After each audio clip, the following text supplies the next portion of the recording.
afternoon. What you are about to see is the first broadcast in a unique series about and starring the Baltic Sea. You know all this already, of course, because many of you have and will be contributing feature materials, pictures and information. But before the programs, so to speak, land in your television sets, they've passed through a complex process of assembly and distribution. 3 companies makes this possible. Swedish Telecom is technically responsible for the broadcast. Together with Swedish Space Corporation, they also make sure that the signal is transmitted from the Tele-X satellite down to your dish. Esping and Felma Limited masters the actual broadcast as executive producers. Together these 3 companies make sure that coherent programs are brought to you out of tons of equipment, in numerous participants and technicians, and dozens of contributions from you. But this is not only a technical feat, even though it is a remarkable event in terms of broadcasting. We all feel the need to contribute to this cause, if not for ourselves, so for you.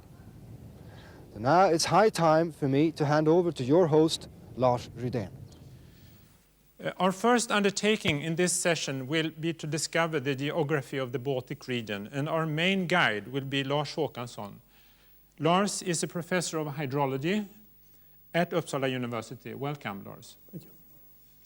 And we also have a couple of guests. Dr. Andrzej Kowalczewski is a professor of hydrobiology at the University of Warsaw. Welcome, Andrzej. We also have here Viktor Jonov. Viktor is a professor of oceanology at the University of St. Petersburg. Welcome, Viktor. And also, quite a few of the students who take part in the course in Uppsala are here.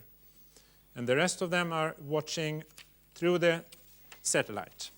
The Baltic region forms an unusually clear example of a so-called eco-geographical region. Environmentally, it forms an indivisible whole. To do something meaningful, we have to do it together. The Baltic University is one such effort to unite our knowledge, teaching and learning capacities and look for a better future. As you saw, we are many, in fact more than 70 universities which take part in this program. More than 3,000 students have registered in 10 countries. The seas of Europe were once beautiful, healthy waters, favorite places for recreation. They were filled with fish to feed the people who settled their shores. But today, this is history. The first signs of deterioration appeared in the middle of this century. Sewage from the growing cities became too much. Rivers, lakes and coastal waters were over-fertilized. The sea, apparently endless, was unable to swallow all the debris of human activities. Cities introduced wastewater treatment. But at the same time, car traffic and the use of agricultural fertilizers increased. The combined result was a slow deterioration. In shallow seas like the Baltic, large areas of the seabed were emptied of oxygen and died from suffocation. In other places, green algae grew out of control, smothering a once beautiful surface. From the mid-1950s, industrial activity grew dramatically. New chemicals produced in ever-increasing amounts ended up in the water. Many of them were harmful. They accumulated in microorganisms, plants and animals. Some species were badly hurt. Dolphins in the Black Sea, seals in the North Sea, and the white-tailed eagles of the Baltic were threatened with extinction by PCBs, DDT, heavy metals and other poisons. The results have finally come back to us. Women planning pregnancy within a 10-year period are advised not to eat fish from the Baltic. It contains too many toxic chemicals, especially PCBs. The rivers of the North Sea no longer boast the salmon fishing that was once their pride. The Baltic University program is directed from Uppsala and run in cooperation with the Swedish Telecom Radio and the Swedish Space Corporation. We send this session to you directly from Uppsala via the Swedish communications satellite Tele-X.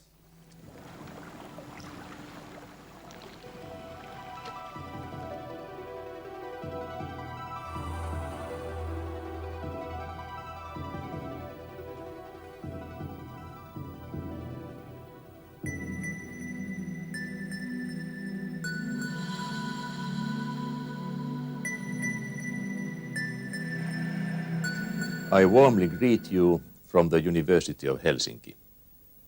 It's my great pleasure to open the so-called Baltic University, a space bridge television studio concerning the problems of the Baltic Sea and its environment and their influences to the surrounding countries and their people.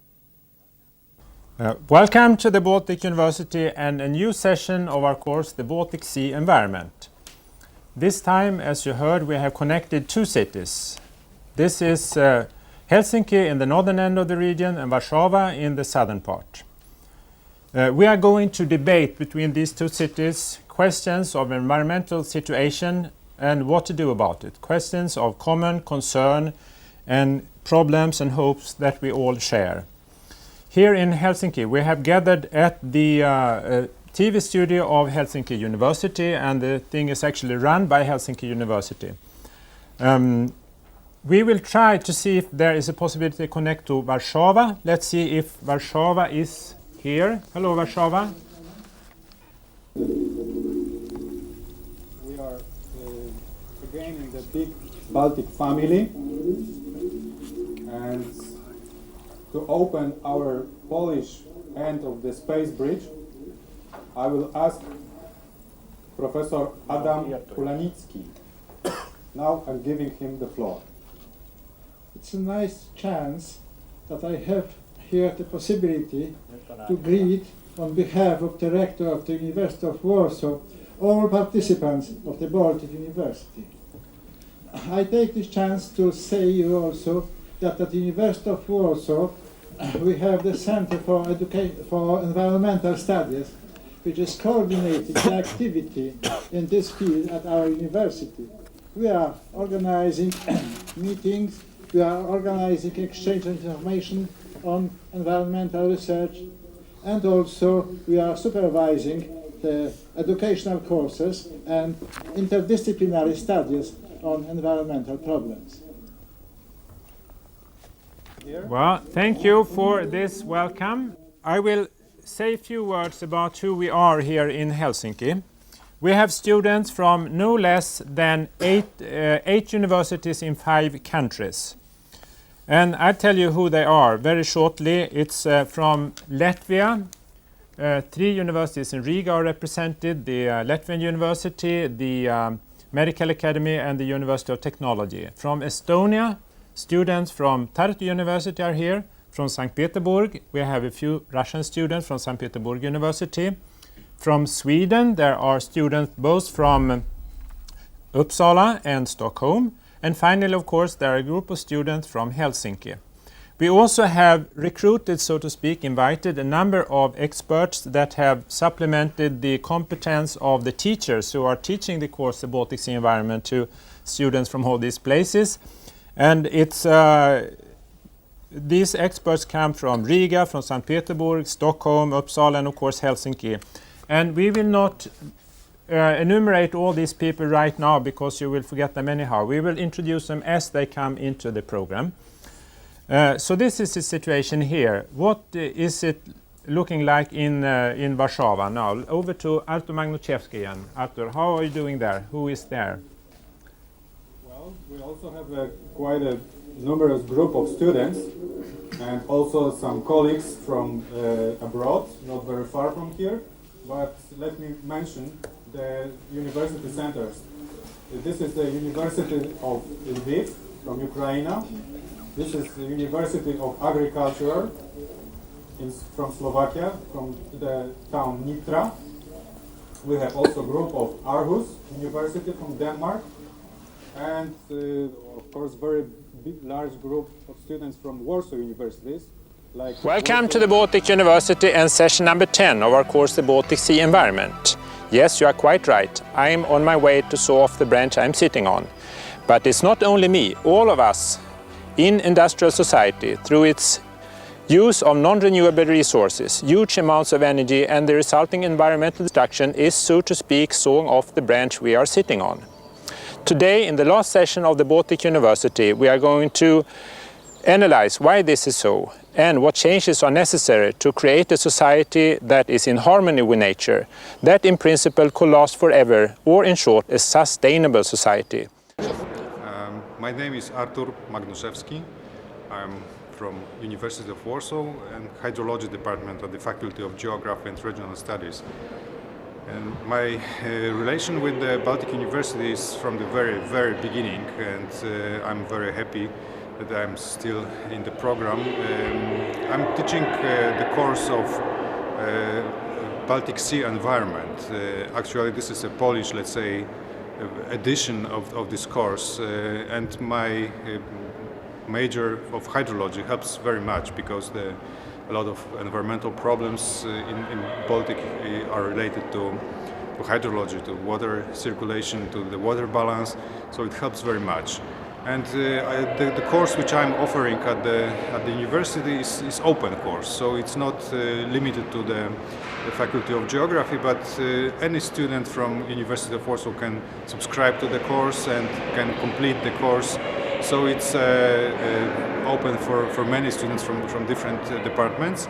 And at the end of the course, they're supposed to write an essay about the subject which they believe is interesting, which is relevant for the Baltic, not only environment, but sometimes culture, politics, economy, etc., because the students are coming from different departments. And every time the course starts, I'm really surprised by the number of students which are showing up on the lecture, because it's electronic subscription, so they have to register it in some electronic system which we have at the university.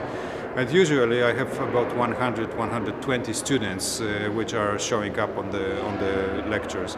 So it's quite also a challenge for me to to speak for so many students, and also I always bear in mind that there are not the geographers, there are not the hydrologists, so I have to use the let's say the proper terminology, but not too specific, not go to very details. And the course is I have the students from such a departments like, for instance, economy, politics. Even I had some students from Polish language department, and of course geology, biology, geography. So there is quite a variety of students, and the essays which they are writing at the end of the course are very interesting also for me, just to read what people are thinking and what is the approach from other sciences. So, for instance, this student which I mentioned from the Department of Polish Language, this was the girl, and she wrote a very interesting essay on the place of Baltic in the Polish poetry.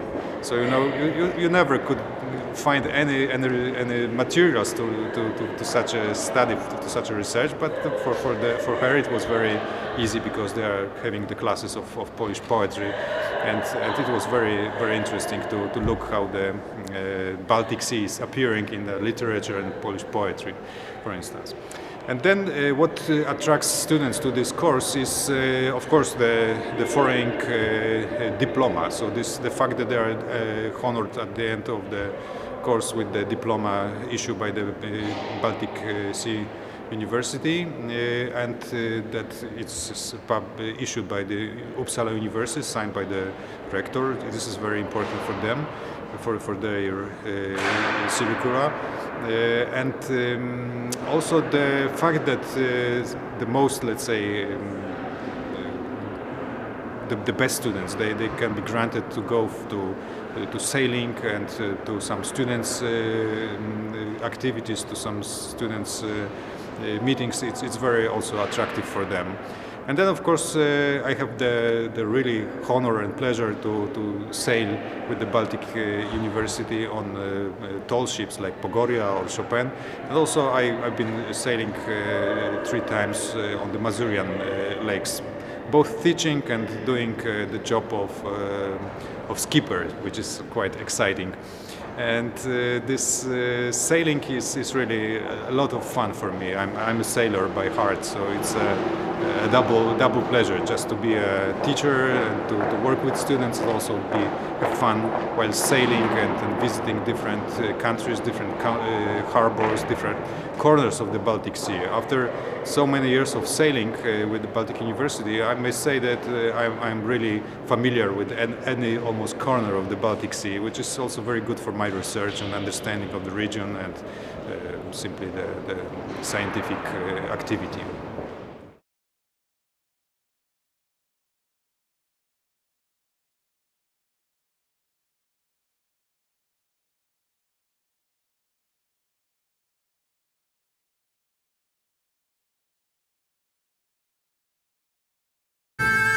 Welcome to the Baltic University and our new course, Peoples of the Baltic.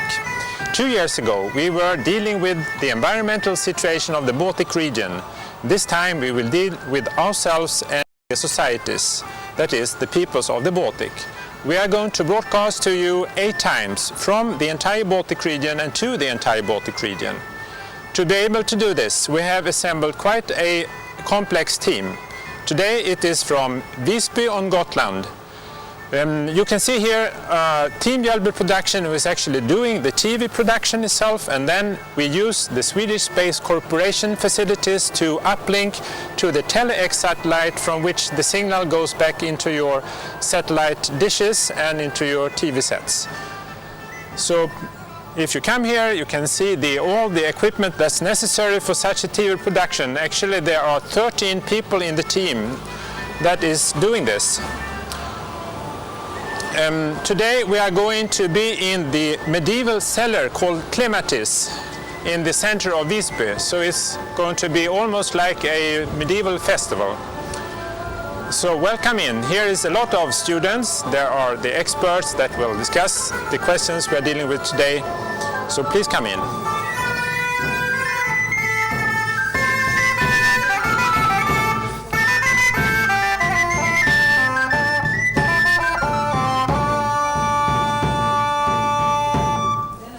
The person who has been doing the scientific coordination of this first session is Charles Westin, who is an associate professor of Stockholm University. Charles, what are we going to talk about today?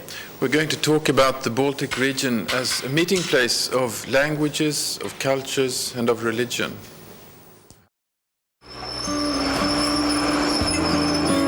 Hello. So you are from the north, you are from Poland, all of us.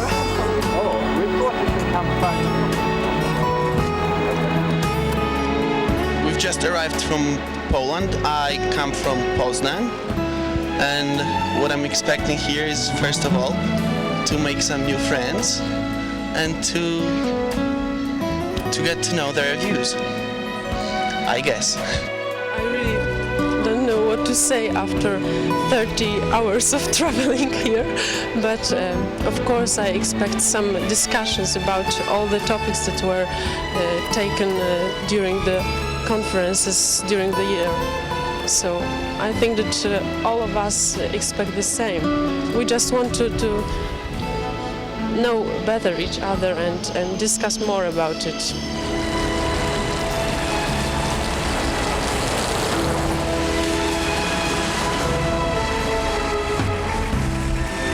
Okay, you get numbers from 1 to 8. 1, 2, 3, 4, 5, 6, 7, 8. 1 Finn per group. That's really perfect. Estonians, please. 1, 2, 3, 4, 5, 6, 7, 8. 1, 2. Latvians, please. 3, 4, 5, 6, 7, 8. Lithuanians? 1, 2, 3, 4. Maybe next question. Okay, let's take. Do you remember the song? Last question. Next question. Do you remember the song? Huh? Short. Is it nice? I think it's in the northern part of Poland. No, they don't live in Poland. They live in East Germany, but By the Polish border. yes, near to the Polish border. It will be on the nice. Yeah, on the nice line. Yes, so it's. And they speak.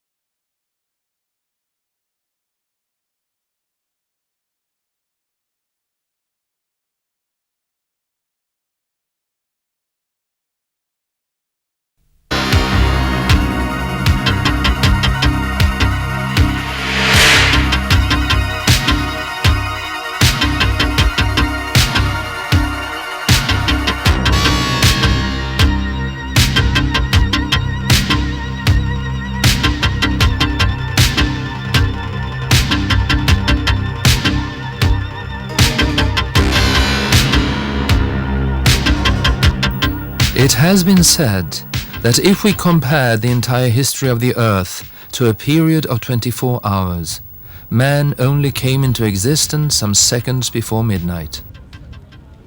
And yet look what we have accomplished during this short time. The impact of humans has grown tremendously over time, and so has our understanding of our situation. What is considered an environmental problem today may not have been considered a problem at all just a decade ago. Our use of resources has increased by about 4 times since 1950. We use up our resources 1 million times faster than they were created. The war we are fighting is not only against nature. In the end, it is directed towards ourselves as well as future generations.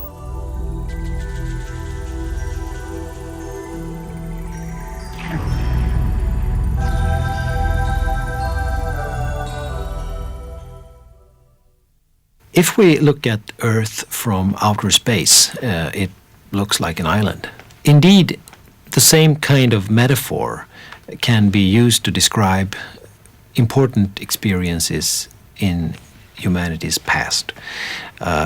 Islands have been testing grounds, a kind of laboratory for ecological experiments.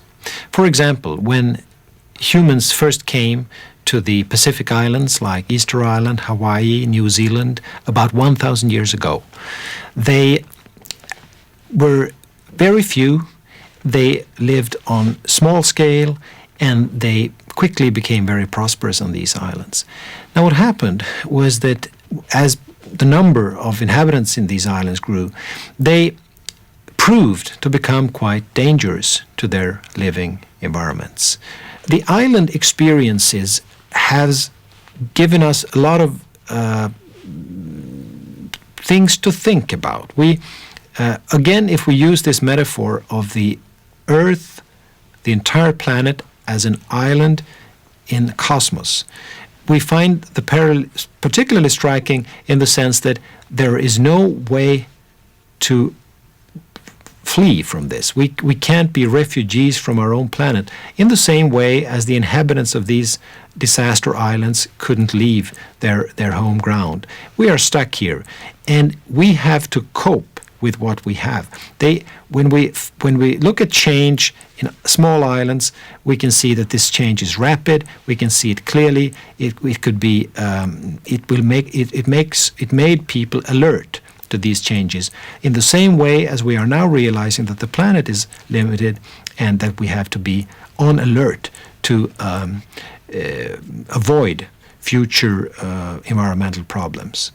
So I think in that sense there's a whole lot of there's a story to be told about the islands of this planet, and humanity today is like the fraction of population that used to live in islands like Easter Island, St. Helena, the Caribbean islands, Mauritius, and what we simply don't want is to face their fate. We want to reclaim ground. We want to do something sustainable with this planet in a way that they, for historical reasons, for lack of knowledge, for ignorance, and for greed, did not and could not do.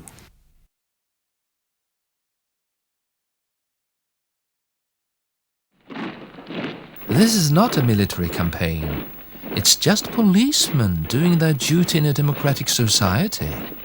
Their mission is to protect and clear the way for a transport of highly radioactive waste to the little village of Gorleben in northern Germany.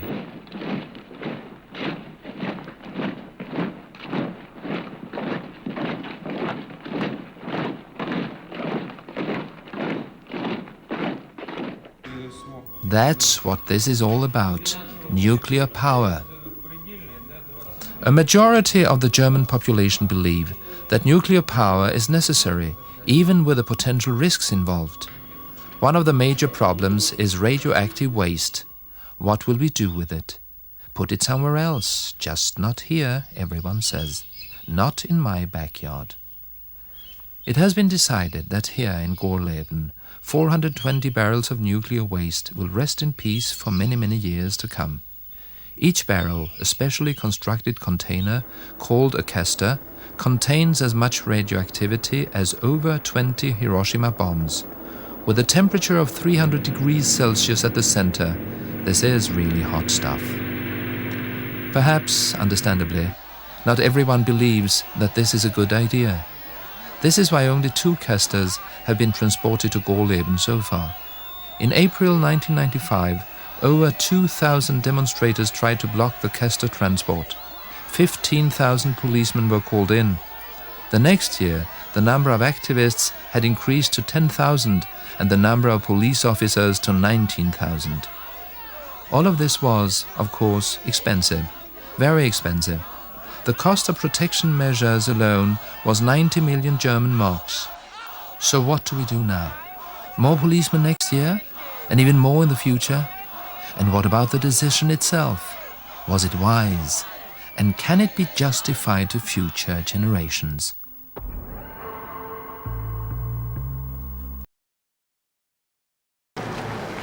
I think culture is absolutely fundamental as an architect of social change. We have been used in the past century or so in the West to think that only technology and perhaps then indirectly science is an agent of social change. But in fact, science and technology have created a changed world, but have not created a changed society. Einstein has said it very well, referring to the atomic bomb. He said the atomic bomb has changed everything in the world except our way of thinking. We can say that same thing again. All of our technologies, information technologies, energy technologies, automation, etc., have changed everything around us, but they have not affected, or not fundamentally affected, our values, our thinking, our emotions.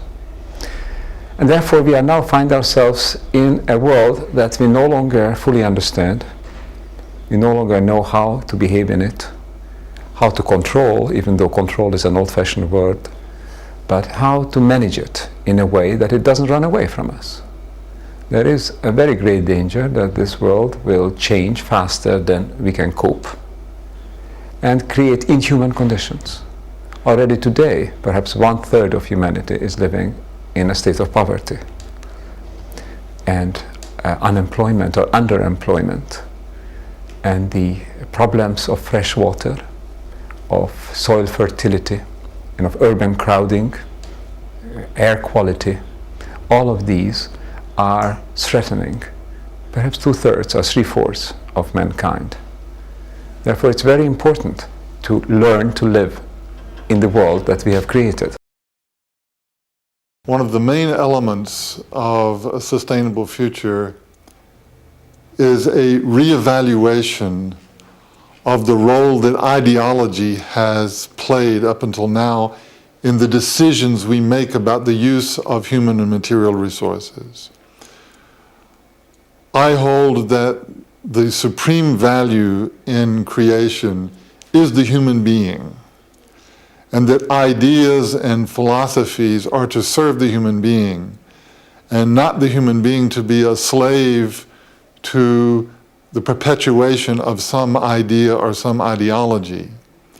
I'm not saying that ideas and ideologies are not useful or necessary, but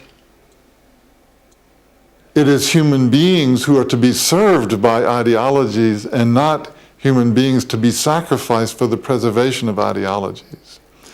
And I think this is what has given us so many problems, is the fact that we sacrifice the quality of human relationships, what I call authentic relationships.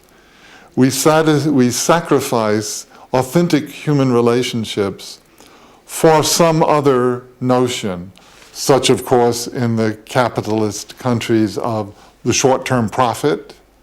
And even now, people are beginning to realize that even the material economy itself is being destroyed by putting all of this emphasis just on maximizing competition and the short-term profit. So this may optimize the economy in some sense, but it doesn't optimize the human being. So these are the sorts of things that I consider to be the greatest enemies of sustainability, is when these ideologies are blindly followed because they're held to be some kind of principle that is inviolate, rather than making decisions on the basis of what actually optimizes authentic human relationships. We can change something. I mean, what we can do is think a little bit more. I mean, we can think about how to take resources. That's the first thing. And where from we can take it. This will decrease the amount of transportation. And the next thing is that we should change our processes. We have to use resources much more efficiently. That's very important, because then we don't need to think about only this end of pipe solution. We have the process which will use lots of resources, the whole amount of resources, and will produce just a little bit of waste. And we don't need to think about this waste as waste at all, because then we can take them as another resource for another production. And this can be really important for the eastern part of the region, because that's where we have really polluting industries.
Wir sagen ja, dass im Lauf der Zeit die Wirtschaft weniger Masse und weniger Energie verbrauchen soll bei gleicher Dienstleistung, bei vergleichbaren Dienstleistungen.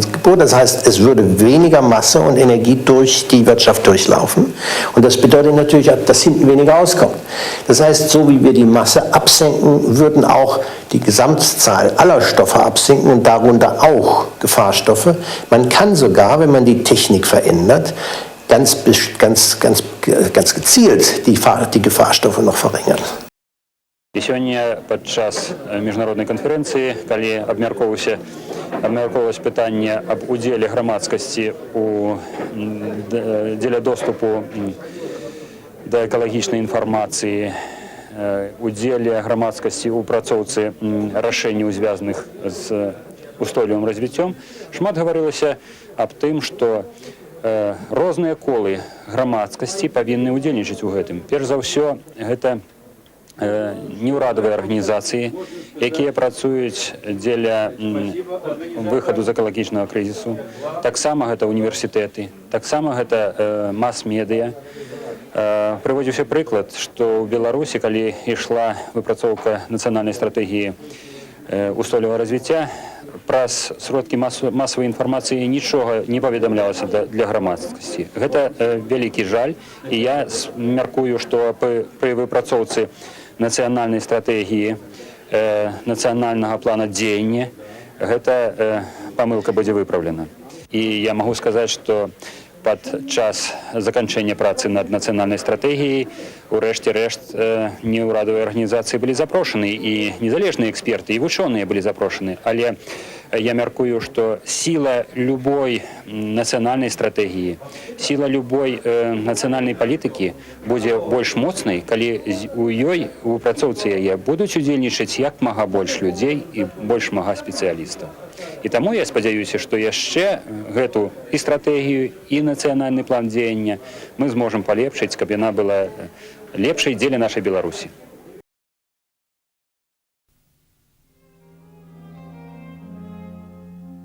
Det är min vision att det här området ska ha kunnat ta vara på de många olika typer av resurser som ett uthålligt samhälle kräver. Därför att det rör sig då inte bara om fysiska resurser, vatten och luft och sådana saker, utan det rör sig också om att det fungerar för oss människor i vardagen, att det fungerar ekonomiskt, tidsmässigt och att vi trivs med varandra och vill bo kvar. Well, at the Rio conference, many people were very optimistic. And I remember I gave a kind of colder warning about the results so far, saying that yes, there is progress in many fields. There is some progress in some fields, but also in several areas, no progress at all. And I think I would repeat that now, 5 years later. But it means also that what I said is right, progress in many fields. For instance, the Montreal Protocol, which was really a breakthrough, means international cooperation to really fight the threats to the ozone layer. And also a new type of international agreement where majority decisions can be made. But in so many other areas, very little has been achieved with regard to international cooperation. We should use our money to increase, to use investment in areas where you really can have a cost-effective result. Now, if the international agreements are formulated to be cost-effective, we who have already achieved a high level of environmental quality can invest to reduce the pollution in those areas which are in great need. We are all affected by all pollution wherever in Europe it comes from. I see it not as something that will happen, but as something that can be made to happen. There are many possibilities before us. We can create a world commonwealth of some kind, which is peaceful, which can guarantee sufficient resources for all people to live and to pursue their own ambitions, their own cultural values and beliefs. We could also create an inhuman world of dictatorship, or we could create an impoverished world where there will be resources only for a small fraction of the human population. Which of these worlds we will create, or which of them in between, is not yet decided. It's up to us. Therefore, it's not a question of trying to foresee the world. It's a question of seeing the possibilities and acting wisely so that the world that we do create will be favorable for human life and human well-being.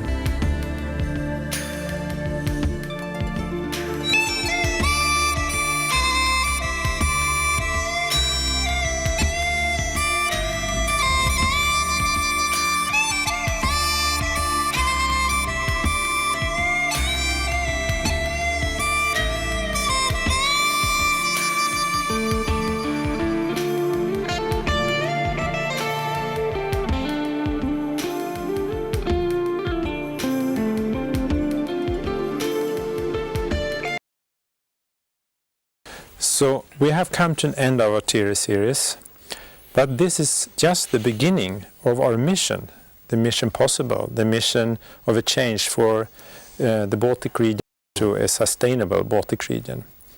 Thank you for being with us this series of programs, and good luck with your contribution to our sustainable Baltic region. Which areas are the most problematic ones? Which are the main burning issues in the near future? Well, always population, energy is vital to how we can cope with the changes and the challenges before us. Knowledge, how to avoid population growth, which is excessive. Knowledge how to save energy, to have energy efficient production processes is a vital link to the future. Now the spreading of knowledge, the spreading of insight is also a democratic challenge. This is why I believe that education, the spreading of technology, knowledge about technology and new solutions is really a vital aspect. And what do you think the ordinary man and woman can do? Can they do anything at all? Well, as I say, democracy is basic. It's only by standing together that people can make changes in their society based on a democratic responsibility, because we are all responsible for ourselves and each other. So it means be active in your own society, look at what is necessary, argue for change, and use your democratic rights on behalf of your children.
settlement is unique. The path to sustainability looks different in city centres, in suburbs and in small hamlets in the countryside. This small human habitat with little more than 100 households will now tell its story of sustainability. Here, visitors may view several aspects of its cultural history and biological landscape values. The infrastructure of Hågeby is developing into a more sustainable human habitat. Newly built and rebuilt houses and roads represent some of the economic values in Hågeby. New methods for sharing costs and reducing future risks are other examples of caring for the economic resources. New sophisticated technical systems and a new way of planning the land use. All these measures have one single goal: to construct and maintain Hågeby as a sustainable human habitat for many generations to come.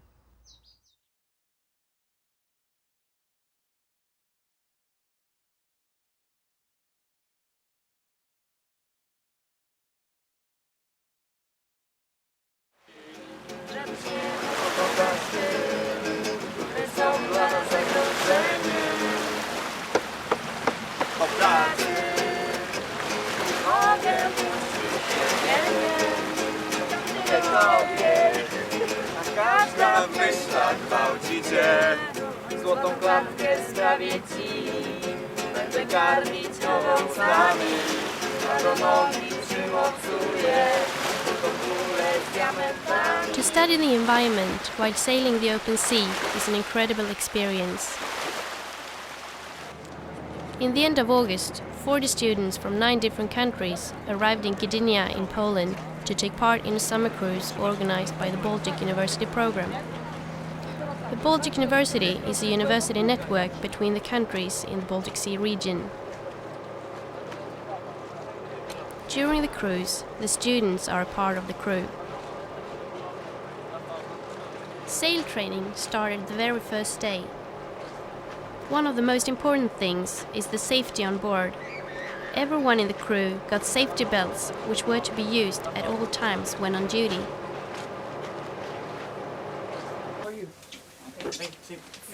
Want me to sit there? Yeah, you're here. Wszyscy studenci proszeni są do sali wykładowej. All students requested in the classroom now. Immediately. On this cruise, the participating students came from Sweden, Finland, Russia, Estonia, Belarus, Lithuania, Slovakia, Ukraine, Germany and Poland. More than 7,000 students. It's a lot. And to manage this program, because we have lots of courses, teachers, we have more than 1,300 teachers involved, scientists involved in our program. We have center at Baltic University Program Center at each country.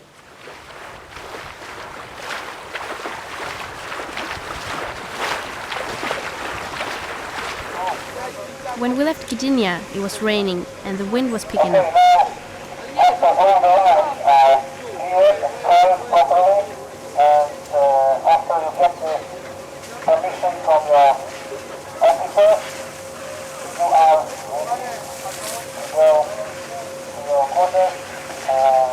This one? This is the study you're looking at. This one. So we're going to course 07. Watch number 4, thank you for maneuvers. Sorry? Steering was not as easy as it seems. How quick the ship reacted to a turn of the wheel depended on the weather conditions. Okay, now you have to go back quite a few ones. Because you have to stop the... Jesus, yes.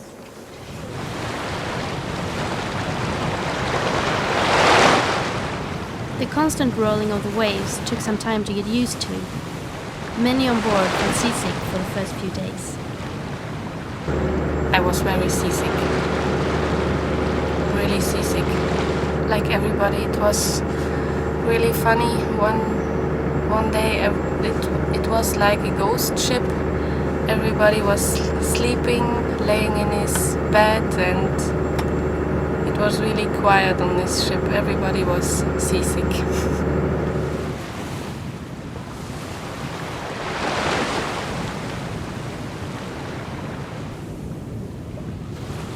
Seasick or not, all the work had to be done.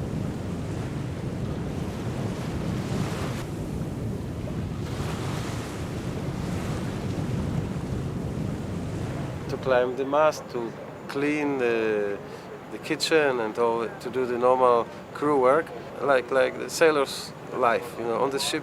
However, I can say that navigational equipment is very modern. It's a normal up-to-date equipment, but setting the sails and pulling the lines, it's quite traditional. What I really like on this particular program is that I can see the very good integration between young people from different countries, which is really a good idea, a very good idea of your program. That myself, I appreciate it, and I think I can use my experience to perhaps to learn these young people something about how to behave on sea, how to cooperate. I think it's really the very good idea and for the future of this region.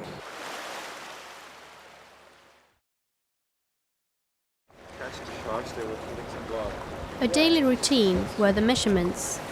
Two of the teachers, Artur from Poland and Allan from Sweden, showed us how to measure the salinity and the oxygen content of the seawater.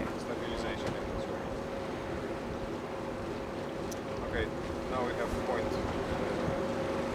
5.5 salinity, and at the mouth of Daugava.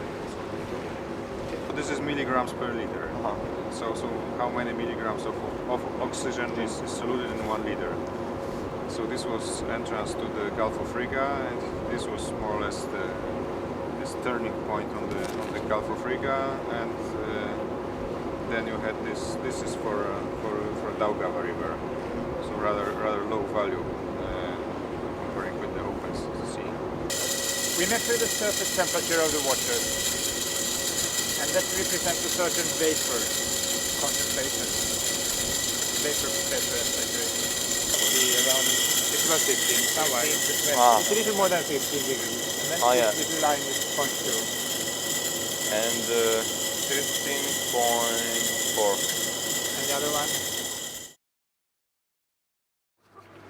Here, the main factor which caused the Every day we had lectures.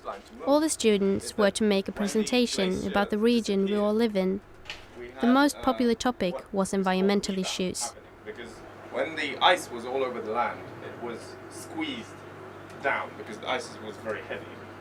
And the asthenosphere, which is a sort of soft layer of the earth, was pushed in. And when the glacier disappeared, it started moving back. And that was one of the major factors which actually changed the coastlines here and here. And this is still happening. Scandinavia is still moving up, and quite fast actually. Dzień dobry. Dzień dobry. Dzień dobry. Ninja. Right. Dzień dobry. Witamy na Pagoria. I have found a lot of Polish words and expressions here. We changed some expressions, some words with all the nationalities here. Yeah. Witamy na Pagoria. Welcome to Pagoria. Witamy in Polish. And other things. It's very good. Добро пожаловать. Добро пожаловать на Погорье. In Russian.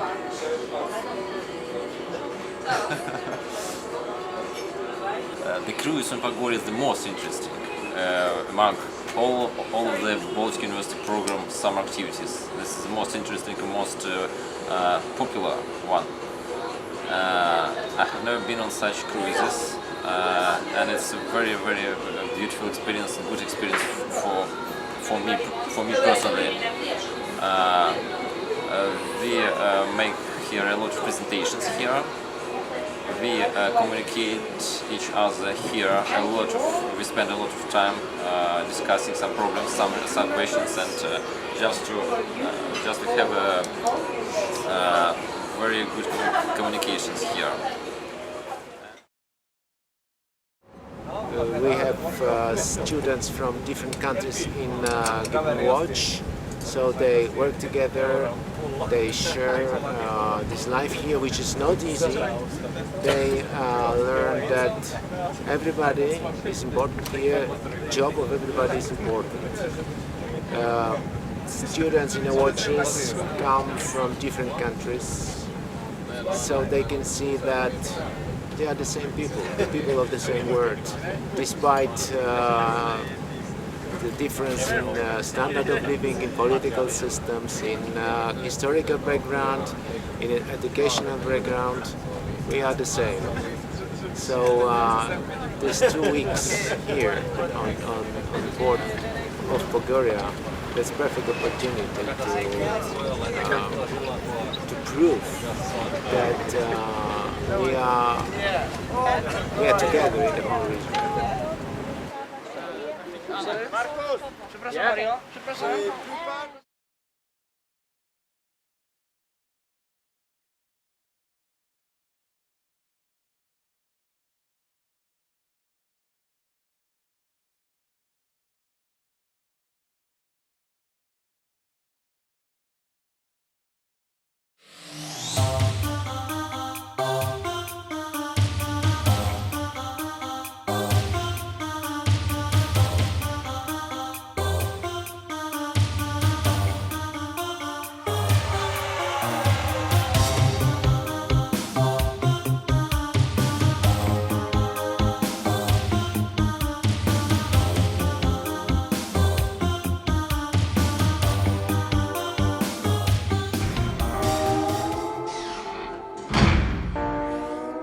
This is just an everyday product, nothing original, well established in the market, reasonably competitive, with a good price-quality ratio and image. At least, this is how it comes across, at first glance. But look more closely, and you see it has at least one serious failing. This product is harmful to the environment, and you'd naturally have to ask yourself, does it really have to be? Why not take the environment into account right from the start at the design stage of a product? Flying bicycles? Impossible daydreams? Or is it in fact a good idea that's worth investigating further? An idea that shouldn't simply be rejected out of hand as impossible.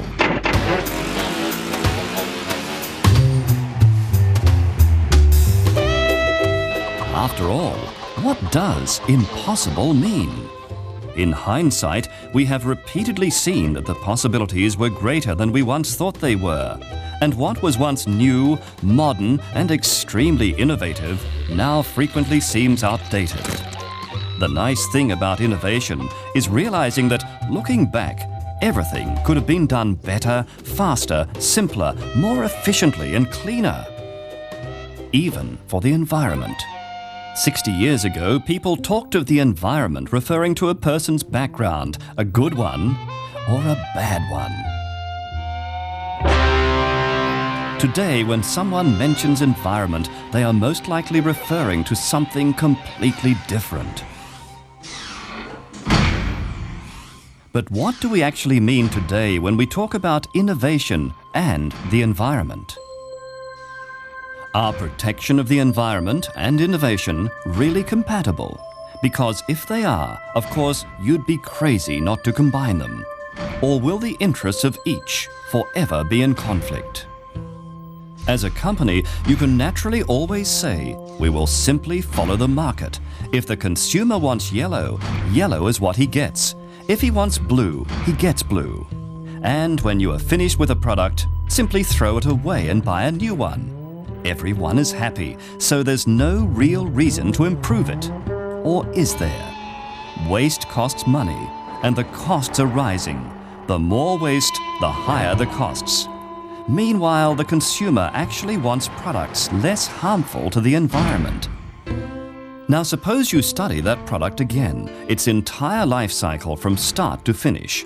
And suppose that you, as a company, respond by including the environment in the actual design of the product, in addition to factors such as cost price, safety, and functionality. The environment as an engine for innovation, in other words. Flying bicycles? Certainly not. Take this chair from Arend, a medium-sized Dutch company and leading producer of office furniture. In response to the wishes of the product development department and later of the market itself, Arend took environmental aspects into account in its design of a new office chair. Every component of the chair was studied anew: armrests, height-adjusting column, upholstery, casters, backrest, everything down to the smallest detail. What materials were used? What were their harmful side effects for the environment? Could these be reduced? Could the chair be made more effectively? In short, Arend conducted an environmental analysis and also investigated the extent to which certain parts could be recycled, and went on to make agreements with suppliers to take back parts of the chair at the end of their life cycle. The result: a better chair, less harmful to the environment, at a competitive price, and a better image. A concrete example of environment-oriented product development. But while this could be done for a chair, could it also be done for a car? Nedcar asked itself the same question. Could they improve the dashboard of the Volvo 400, which has around 150 individual components, most to some extent harmful to the environment? An environmental analysis produced a list of possible improvements. The company then investigated which of these options were economically feasible. The new dashboard is almost 2 kilos lighter, which produces considerable savings in the use of materials. An improved design of the ventilation ducts has reduced electricity consumption, and with the lower energy consumption, pollution over the entire life of the dashboard has been reduced by around 30%. This is not to claim that it has suddenly become an environmentally friendly car, but merely that it causes somewhat less pollution. Better for the environment, for the company, for the customer. So it is possible to combine the interests of business with those of the environment. Environment-oriented product development may even be something to be proud of in international terms, both as company and country. These plants are now transported in trays designed according to principles of environment-oriented product development. An environmental analysis was carried out on both disposable and reusable trays. The conviction that environmental improvements could be made proved correct. In this case, innovation led to the development of a series of new, reusable plant trays, which in many respects were an improvement over the old ones. They are smaller and lighter than the old trays, and thus less raw materials are used. And as the new trays come to replace the old disposable product, the benefits to the environment will only increase. Furthermore, plans were already made for the end of the life cycle at the design stage. The new tray can be completely recycled. 6 million of these new trays are already in circulation. That is innovation, turning environmental responsibility into wonderful new products. There are plenty of examples. Philips is working on a design for an environmentally improved and recyclable television set. Etna has designed a plate for gas cookers, which is better for the environment. There are more environment-friendly sofas, not to mention coffee makers, shoes, recyclable liquid containers, improved face masks, and we could go on. These all come from the impact of the environment as a force for innovation in the design process. The result of a good idea, which is also relatively simple and can also deliver financial savings. Environment-oriented product development should be the start of everything.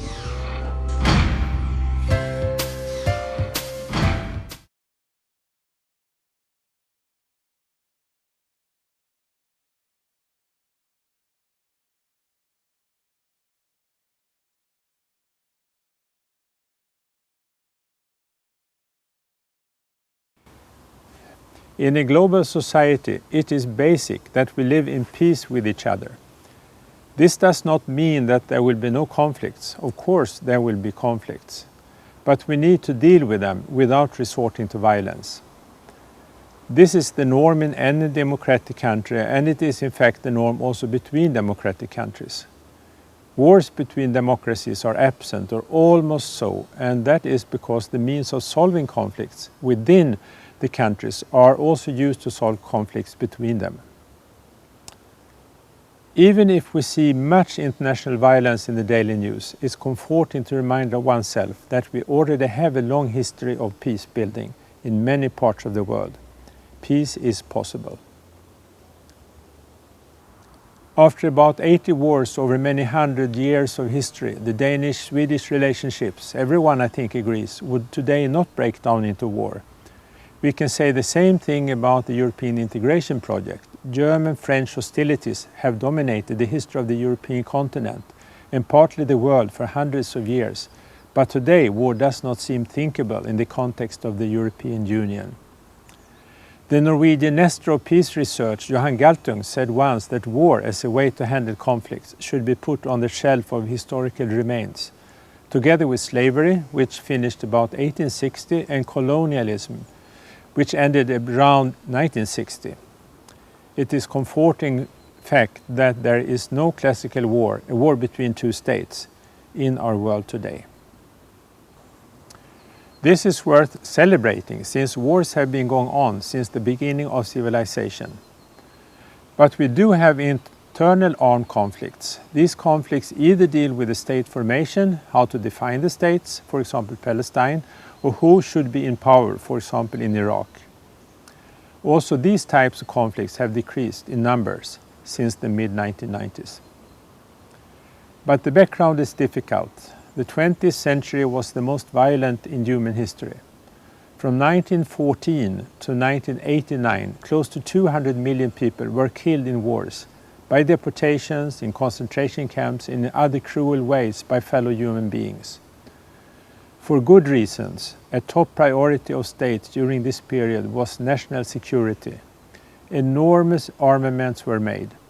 For the first time in history, states were fully armed also when there was no war, and armament became industrialized, the military establishment self-perpetuating.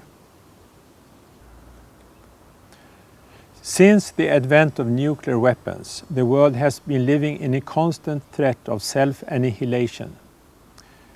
The end of the Cold War did not lead to the end of armament, as many hoped.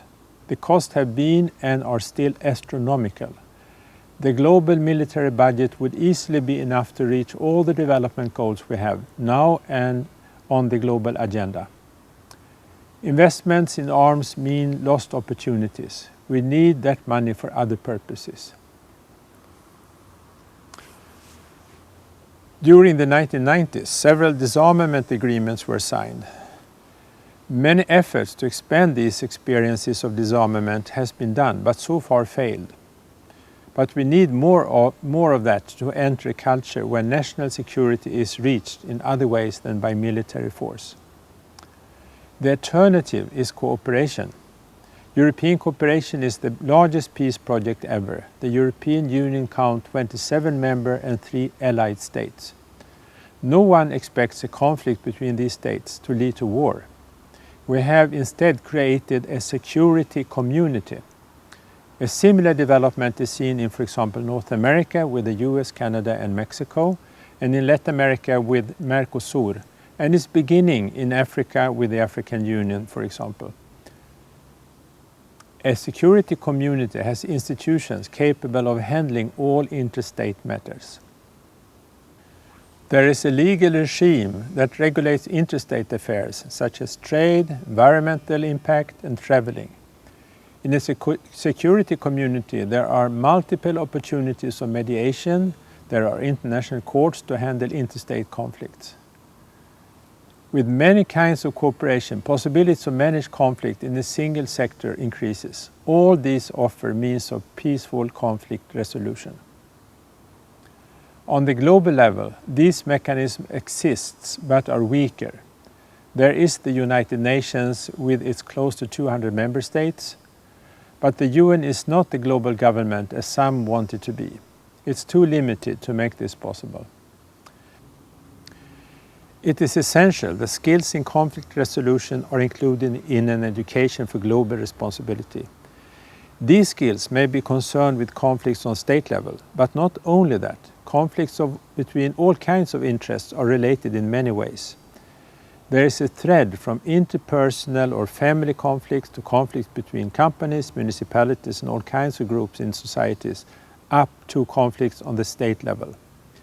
We need to learn how to manage and solve conflicts at all those levels. Peace education needs to include not only political science but also diplomacy and peace psychology. The ultimate concern for an education for global responsibility is to develop a culture of peace.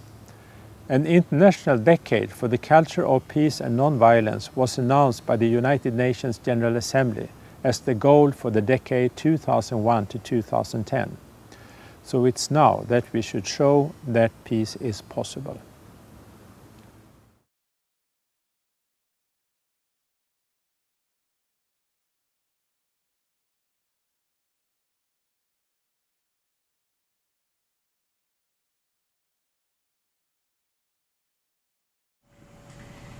If we look at the Baltic University program, this is a network of 220 universities in the Baltic Sea region and the drainage basin.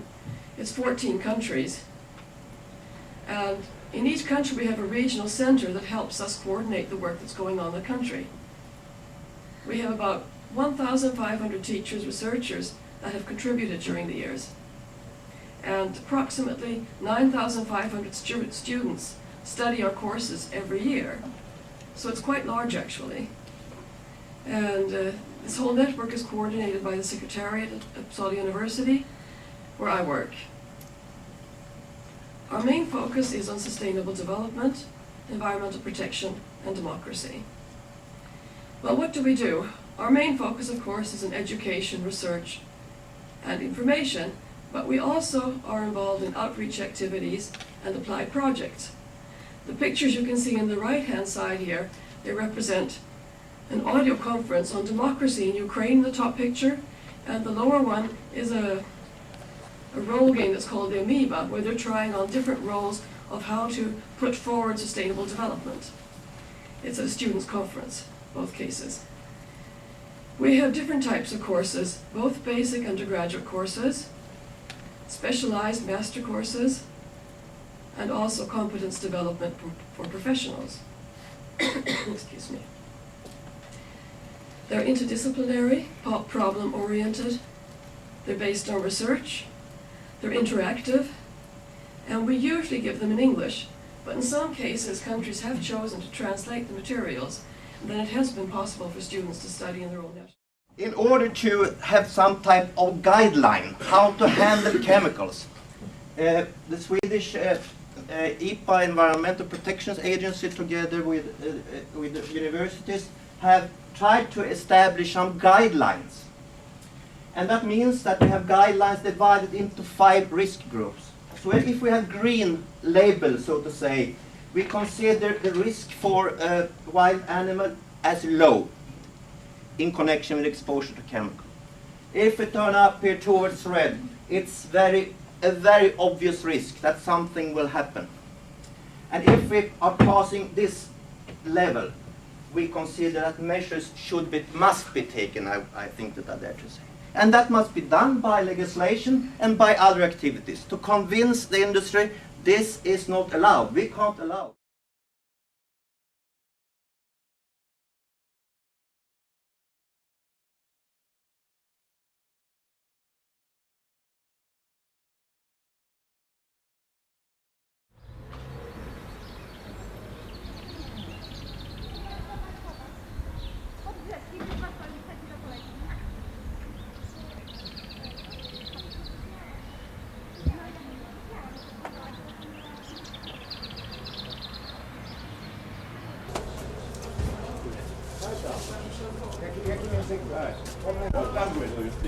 English. I want to learn Russian. Okay. Oh, you learn Russian. Okay. Здравствуйте. Another group.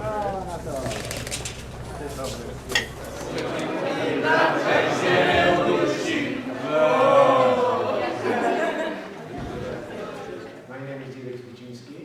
I'm a professor of chemical engineering and work at Łódź Technical University. I welcome you cordially on the 11th Students' Conference organized for the Baltic University program. You will get friends which will visit you and you will visit them, because it's always like that. You have not so much time, and I'm not just talking about the climate change and these horrible things which you have to save, you know, for us, but this time there is pressure. So use it well, talk to each other, be nice to each other, and enjoy it. Okay? Thank you.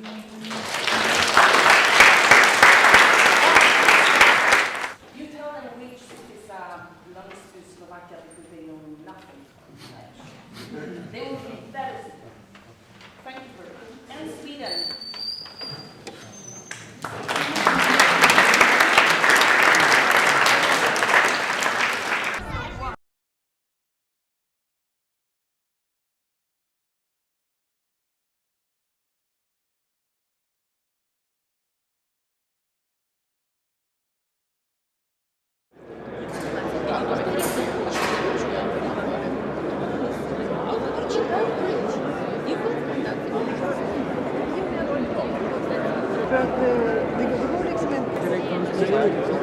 Jetzt hat man nachträglich die Baupläne gefunden. Und das ist alles also festgehalten, das ist wirklich Geschichte, weil alles Geschichte. Baltic University Network and Program offers a platform for exchange of experience, of knowledge, of innovation. It offers a platform for students' mobility, for staff mobility. There are also the possibilities to contribute to lecturing material which you can use in lessons and in lecturing in the different universities, individual universities. And it's one of the few networks I know which I would say is a living network. And of course, networks are depending on people. If you just say, I'm becoming a member of a network, this is good, but not enough. You need people who say, okay, we are now a member in the network, and I feel responsible to fill the network, to contribute towards the network, to do some activities and to support students' work and so on and so forth. So for me, it's a very good and living network in higher education, and maybe one of the only in the world which are really functioning. Baltic University program came to Belarus in the beginning of the 90s, somewhere in 1993 really. We got substantial support from Secretariat. We got books, textbooks, we have good training during conferences, teachers' conferences, and finally in the moment we have all Baltic University courses in our country, realized in 26 universities.